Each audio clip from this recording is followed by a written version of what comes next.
Yo soy Eugenio Ramos González y que nací en este pueblo. Va a ser ahora, el próximo día 26, 65 años.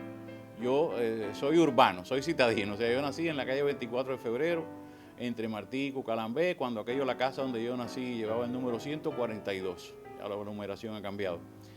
La casa donde yo nací, que era la casa de mi bisabuela, ya no existe en esa. Ahí viven mis primos, mis hermanos, pero ese es el tipo de casa vieja esa que se tumba y se aparecen 4 casas, todo eso. Sin embargo, 4 casas más allá de la casa donde yo nací, está en pie una que es la hermana gemela de esa casa.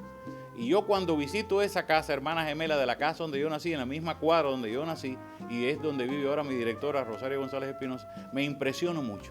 Me impresiona ese espacio que yo recuerdo, ese espacio de tumulto, ese espacio de hacinamiento, porque donde yo nací, en la casa donde yo nací, era una acumulación de personas que aquello era tremendo. Entonces yo vengo de ese origen de pobreza, ¿verdad? De precariedad en que se vivió en el año donde yo nací, que fue 1956. Y lo que yo recuerdo es eso, mucha humildad, pero muchas privaciones. Y fui beneficiado después por la ley de reforma urbana.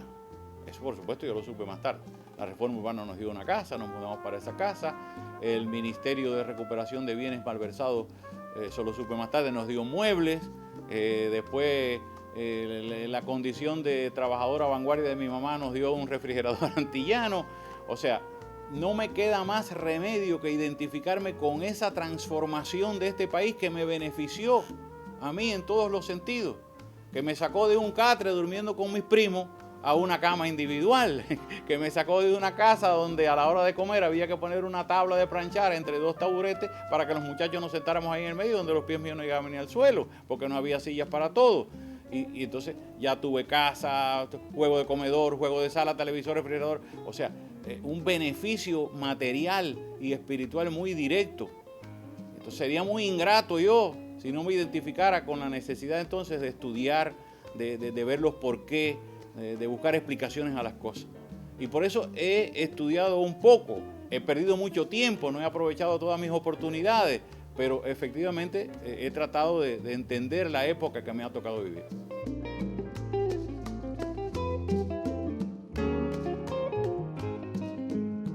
Yo siempre me he interesado en las cosas del pasado, me parece que es por demás una inclinación muy humana. No siempre se empieza pensando en el futuro. Se dice que en las primeras edades se vive de futuro.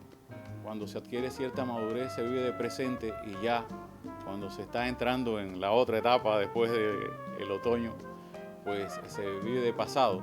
Pero no, hay personas que en las primeras edades se motivan, se interesan por el pasado, por una inclinación natural. Yo recuerdo, por ejemplo, cuando yo estaba en 5º grado, el día de la clase de historia donde se dio la muerte de Maceo, yo no pude asistir a esa clase, yo estaba enfermo. Y entonces mis amigos, mis compañeros de aula, pues fueron a visitarme y yo les pregunté eso, bueno, ¿y qué dieron hoy? Y entonces ellos hicieron así un ejercicio de memoria rápida y dijo, hoy dimos la muerte de Maceo. Aquello a mí me impresionó mucho, la muerte de Maceo.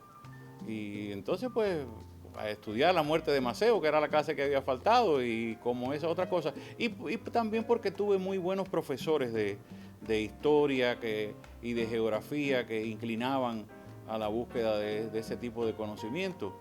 Y por eso pues me motivé mucho con la historia de Cuba. Yo matriculo la carrera de Ingeniería Civil. Un embullo, un grupo de compañeros, 6 tuneros nos fuimos para la Universidad de Oriente, todo eso. Pero cuando empezaban las clases de matemática, de física, esas cosas a mí no me llamaban mucho la atención. Yo más bien las sufría un poco. Pero cuando me daban clases de filosofía, cuando se daban clases de idioma, esas eran las clases que a mí en verdad me motivaban, me ponían alegre y cuando me dejaban hablar entonces en el aula, los demás alumnos decían, mira, este sí, en eso, en lo otro no. Hasta que yo tomé mi decisión, bueno, pues yo debo buscar mi espacio. Y por eso regresé a Las Tunas y por eso entonces estudié pedagogía y por eso lo que estudié ya definitivamente era ciencias sociales. Bueno, primero tiene que ser la humildad, el saber que no sabes, el asumir la conciencia de que necesitas saber que si vas a conducir algún proceso estás obligado a dominar el proceso más allá de las esencias y que por eso entonces tienes que nutrirte de los que saben del proceso, de los que llevan más tiempo que tú en ese proceso, de los que ya son especialistas del proceso. Entonces, repito, con mucha humildad debes acercarte a esas personas, ir aprendiendo, preguntando de todo, para tener nociones que te permitan después participar en la toma de decisión. La toma de decisión para seguir conduciendo hacia adelante el proceso, de cualquier cosa. Entonces yo aprendí en la Escuela Superior del Partido estas cosas de la decisión colegiada, de la preparación en el puesto de trabajo, todas esas cosas. Pero uno aprende de todo, pero sabiendo siempre que cuando llegas a una cota de conocimiento, no, eso lo que te abre es un horizonte de desconocimiento. Y que entonces la brecha entre tu conocimiento y ese desconocimiento tiene que ser tu objetivo de cada día, ir cubriendo esa brecha para poder hacer eso que usted refirió, armonizar intereses, armonizar necesidades y sobre todo decir, pero hay una política.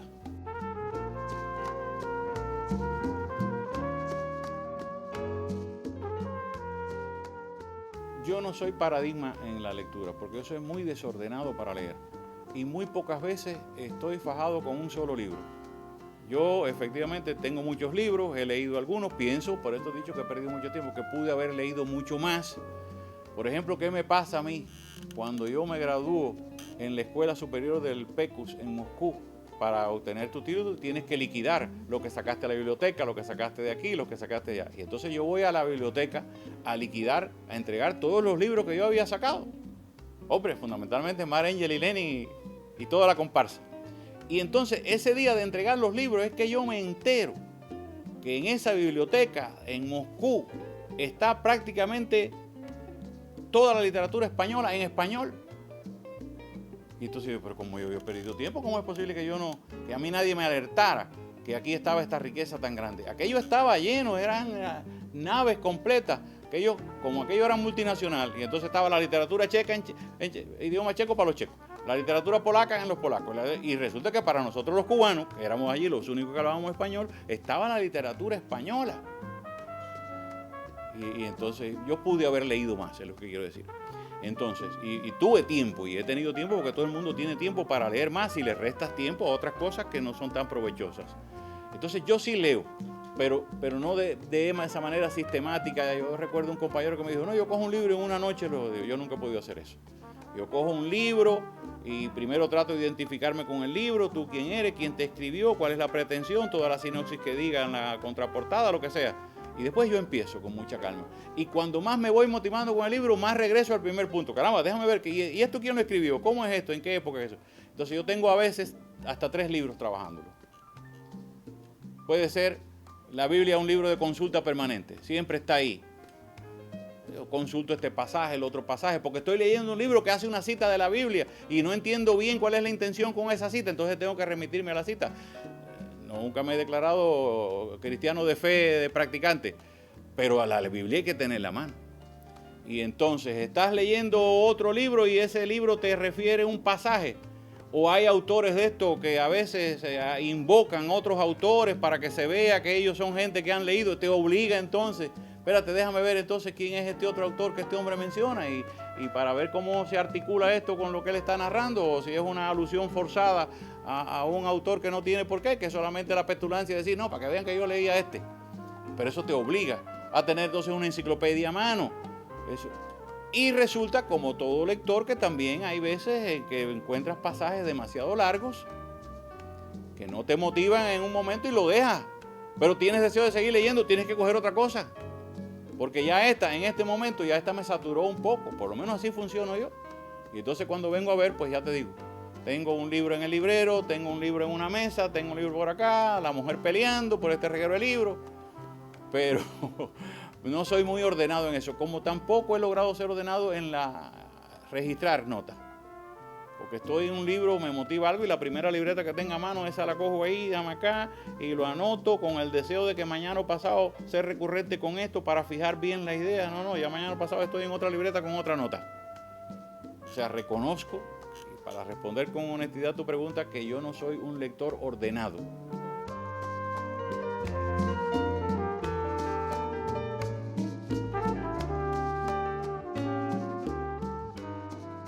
no puedo decir que soy un buen hijo. Yo he sido respetuoso y trato de atenderlos. Y lo mismo con mi esposa y con mis hijos. Uno siente una obligación natural también, no es que, o sea, usted tiene un hijo, ese hijo le proporciona una alegría tremenda y entonces usted trata de que ese hijo, en todo lo que dependa de usted, tenga satisfacciones, que esté bien alimentado cuando la alimentación de ese hijo va por usted, que si el cumpleaños va por usted, pues igualmente que ese hijo tenga el cumpleaños, después ese hijo se enamora, la relación del hijo, bueno, pues, o la hija, ¿no? Que yo tengo hijas también. Usted asume eso como una extensión de la familia y también tiene que relacionarse con eso. Tiene que aprender a no imponer ideas para mantener un equilibrio.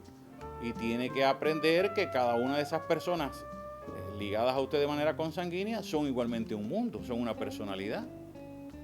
Yo, por ejemplo, con mis hijos, cuando eran niños, bueno, yo les buscaba literatura, libros infantiles, que ya cuando pasan a la adolescencia, a la adultez, bueno, el error de querer que ellos lean los mismos libros que yo leí cuando me tocó. Y entonces cierta decepción por ver que no hay manera que lean esos mismos libros, que no los motiven los mismos autores. Y entonces usted dice, pero ¿cómo es posible que no se apasionen con esto? ¿Cómo es que no van a leer Los Miserables? ¿O cómo es que no van a leer 100 años de soledad? Esas cosas así. Y usted tiene que comprender que son otras épocas, son otros canales de comunicación, son otras fuentes de información. Y usted se tiene que dar cuenta que el hecho de que sus hijos no lean los mismos libros que usted leyó, no significa que sus hijos sean menos cultos o que sean desinformados. No, señor, sus libros tienen otras capacidades, sus hijos mayores que las suyas y asumen más información. Y entonces te sorprendes de la cantidad de cosas que tus hijos han aprendido al margen de tu sombra. Por ejemplo, mis hijos, los tres hablan inglés perfectamente. Y yo siempre me pregunto, ¿y dónde estos muchachos aprendieron inglés? Si yo estudié inglés en la secundaria, inglés en el pre-inglés en la universidad y yo nunca he hablado inglés perfectamente, ¿no? ¿Qué? Ni perfecta ni imperfecta. Y entonces mis hijos, que yo lo que he llevado a la escuela y los dejo en la puerta de la escuela y no sé qué, resulta que los tres hablan, bueno, han tenido su forma, sus mecanismos y de hablar inglés y de conversar conmigo entonces de cosas que me sorprenden la cantidad de precisiones que tienen, de información que tienen, cuando en un momento sufrí que no los veía leer lo que yo leía. Todo eso hay que armonizarlo, usted se tiene que dar cuenta las diferencias de las épocas. O cuando, por ejemplo, te traen el libro de Tolkien y tú dices, a ver, esto yo no, ellos sí. En Cuba hubo un movimiento muy fuerte en los últimos tiempos de declararnos agradecidos. Y los agradecidos. Y yo me siento un agradecido. Yo quiero ser un agradecido.